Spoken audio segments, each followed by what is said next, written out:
طریق سے مسئلہ بنا دیا ہے. ایسا لگ رہا ہے کہ آپ شادی نہیں بلکہ سودا کر رہے ہو اور اپنے بچے کو بیچ رہے ہو. ارے میرے بھائی کچھ تو شرم کرو, دیکھو تم مسلمان ہو. ارے بیٹے, لڑکے کی پرورش میں کتنا وقت لگتا ہے اور کتنی محنت کرنی پڑتی ہے. یہ اتنا بڑا تھا جب پیدا ہوا تھا, تمہیں کیا پتا؟ کیا لڑکی اتنی بڑی پیدا ہوتی ہے؟ لڑکی کے ماں باپ محنت سے نہیں پالتے. آج کے اس ختم دور میں لڑکے کا نسبت لڑکی کی پرورش کرنا اور بھی زیادہ مشکل ہو گیا.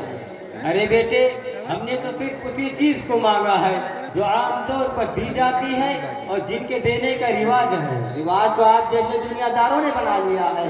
کیا آپ صلی اللہ علیہ وسلم کے دور میں, کیا آپ کے صحابہ کے دور میں یہ طریقہ رائج تھا؟ آج آپ ہی کے لوگوں کی وجہ سے بیچارے لڑکی والے پریشان ہیں. حالانکہ شرعاً لڑکی پر کوئی خرچ نہیں ہے. جو خرچ ہے یعنی ولیمہ اور مہر لڑکوں پر خرچ ہے, لیکن آج الٹی گردن ہے.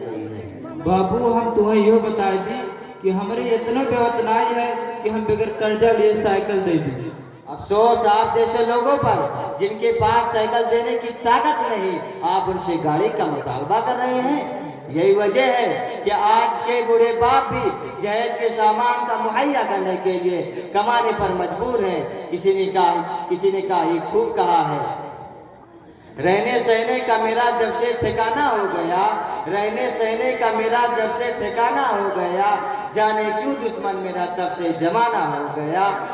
لڑکیوں کی شادیوں کی فکر میں ایک بوڑھا باپ, لڑکیوں کی شادیوں کی فکر میں ایک بوڑھا باپ کل کمانے کے لیے گھر سے روانہ ہو گیا. اور آپ کہتے ہیں باراتی 350 لے کر آئیں گے. ارے میرے بھائی, آگے ضرورت کیا ہے ان سارے باراتی کو لے کر لڑکی والوں کو پریشان کرنے کی؟ اصل میں بات یہ ہے کہ ہم گھوم گھوم کر سبھی بارات کیے ہیں.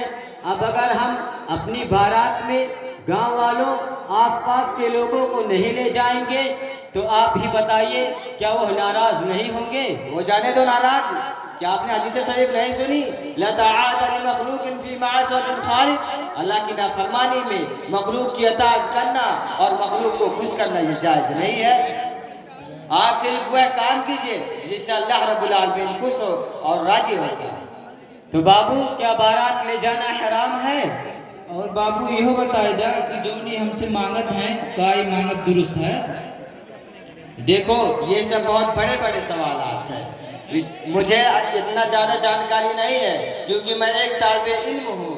اس لیے میں اپنے استاد محترم جناب مولانا عبدالرحیم صاحب منی کو بلانا چاہوں گا.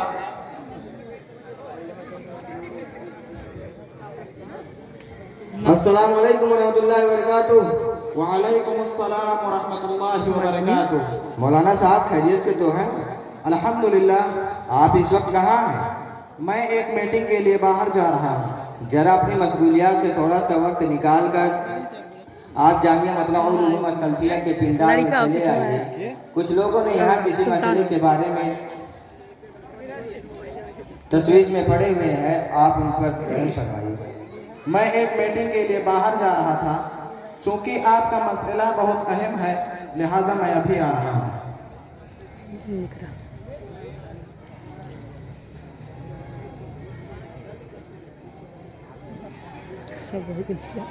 السلام علیکم ورحمۃ اللہ وبرکاتہ. السلام ورحمۃ اللہ. آئیے سر. السلام علیکم ورحمۃ اللہ. وعلیکم السلام ورحمۃ اللہ وبرکاتہ. شاید جن لوگوں نے سوالات کا جواب ہے آپ حل فرما دیجیے تو مہربانی ہوگی. ہاں بھائی بتائیے کیا بات ہے؟ مولانا صاحب یہ بتائیے کہ بارات کب سے ایجاد ہوئی اور کیا بارات لے جا سکتے ہیں؟ دیکھیے, مروجہ بارات کی اسلام میں قطعاً اجازت نہیں. یہ غیروں کا طریقہ ہے اور اس کی ایجاد اس طرح ہوئی کہ پہلے امن و امان کا زمانہ نہ تھا. اکثر رہزنوں اور ڈاکوؤں سے دوچار ہونا پڑتا تھا. اس لیے دولہا دلہن اور زیور وغیرہ کی حفاظت کے لیے بارات کی رسم ایجاد ہوئی. لیکن اب تو امن و امان کا زمانہ ہے, اب حفاظت وغیرہ کچھ مقصود نہیں, صرف اور صرف رسم کا پورا کرنا اور ناموری مد نظر ہوتی ہے.